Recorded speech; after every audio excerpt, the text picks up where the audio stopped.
All right, February 2023, how is the market, San Diego? We are moving into the spring season, and that is really showing in some of the data points, and some of the others, maybe not so much. The biggest news in the last month was that China sent us a balloon, and it wasn't even America's birthday. How thoughtful. In the real estate market, we are starting to pick up steam, and let's get into some of the numbers that demonstrate where we're at in the current market. So the median combined home price was $767,000, which is down 1.2% year over year.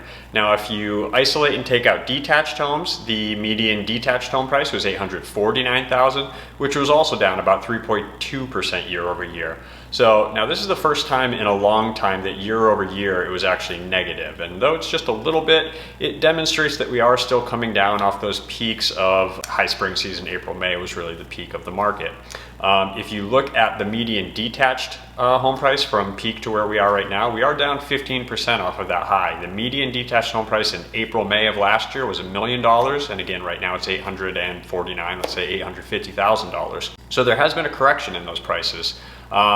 I don't think this falls into the category of a crash. There is no distressed property market. There's no backup of delinquencies. Notice of foreclosures is a very easily and highly tracked data point, and mortgage delinquency payments and notice of foreclosure postings are nowhere near anything that would be considered a danger point.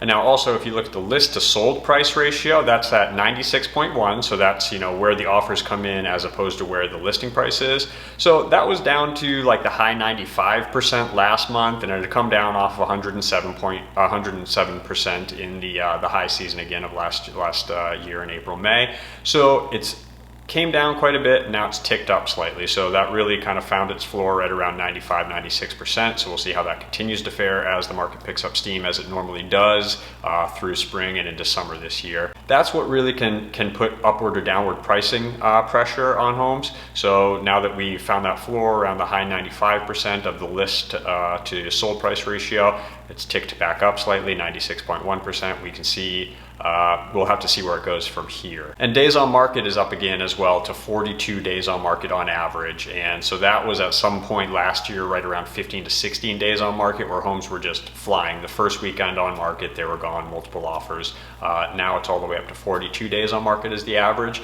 What that does is it allows a little bit more inventory to accumulate on the market. So though we're still seeing low listings coming on the market, historically low overall, they are staying on the market slightly longer. It gives buyers a little opportunity to breathe, to look around, maybe come back to the home again, and also some of that negotiating room. And that's where, again, goes back to that data point of the list to sold price ratio coming in at around 96%. Buyers have a little bit of negotiating and leverage room, which was absolutely, again, unheard of last year. If anyone was paying attention to the market last year, you couldn't ask for anything, and you had to come in at above asking price right away. And all this kind of ties back into mortgage rates. That's been one of the biggest news items as it pertains to financing and real estate in the most recent months. It got to 5.99% because several months in a row, the CPI report, that's where the Fed bases their rates off of, the Consumer Price Index report. It showed that inflation was either coming in pretty static or it actually ticked down a few months in a row. When that happens, then they're not going to raise their Fed funds rate quite as high. And that doesn't tie directly to the 30-year housing rate, but it does have some influence on it. So they went from raising it to 3/4 of a point to a 1/2 point to a 1/4 point. And when they start to diminish what they're raising the Fed funds rate at, the bond market responds to that, and that's what the 30-year mortgage rate is more closely tied to. So the 10-year treasury bond, when that started to calm down a little bit, then 30-year interest rates started to tick back down. So we got to 5.99%, but then a jobs report came out that was higher than expected. And though we would think it's a good thing to have a lot of jobs and low unemployment, that actually could increase inflation, which is what the Fed is really trying to tamp down. So if everyone has a job, everyone's making money, everyone's spending, that can lead to higher inflation. So though jobs are a good thing for Americans, it's bad for the overall inflation rate. And when the jobs report came in with such low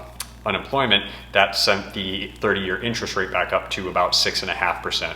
So right now, it's really predictable in finding its footing that the 30-year mortgage interest rates are going to be between 6 to 6.5%. You're just going to be floating within that, and it kind of bumps up day to day and week to week, but that's really right where your rate's going to be.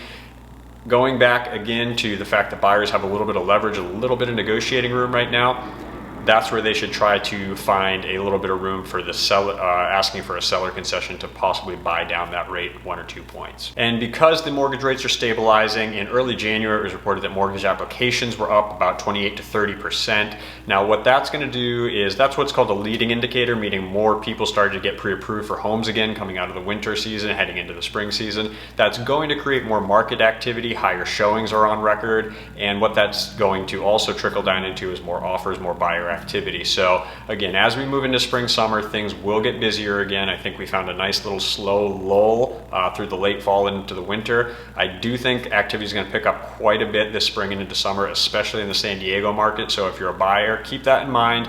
Though the prices have come down and the list to sold price ratio came down, it's in a really favorable place for you right now. I don't think anyone should be waiting, trying to time the market for anything further. I think we've really kind of found the footing. If things maybe bump up and down a little bit over the next few months to a year, I think that's probably pretty natural. But I think we've really found a sweet spot where buyers can confidently make a move knowing that there's not some gigantic looming crash ahead that the media wants to try to instill fear about. I think San Diego is a really stable market. The economy and the jobs market here is really strong. It's a really diverse economy, and that really supports the market here, along with the fact that supply is pretty constricted in San Diego. There's a lot of defined geographic boundaries. San Diego is pretty built out, so you have a really constricted supply. Whereas when you look at markets like Vegas and Phoenix, they can just keep building out into the desert. They keep adding supply if they need to. And San Diego, you truly can't do that. You really have a fixed supply, so that there's a fixed number of homes that are able to be built, and also within that there's a fixed number of homes that are coming on the market. So when that supply is pretty constrained and the demand is still so high,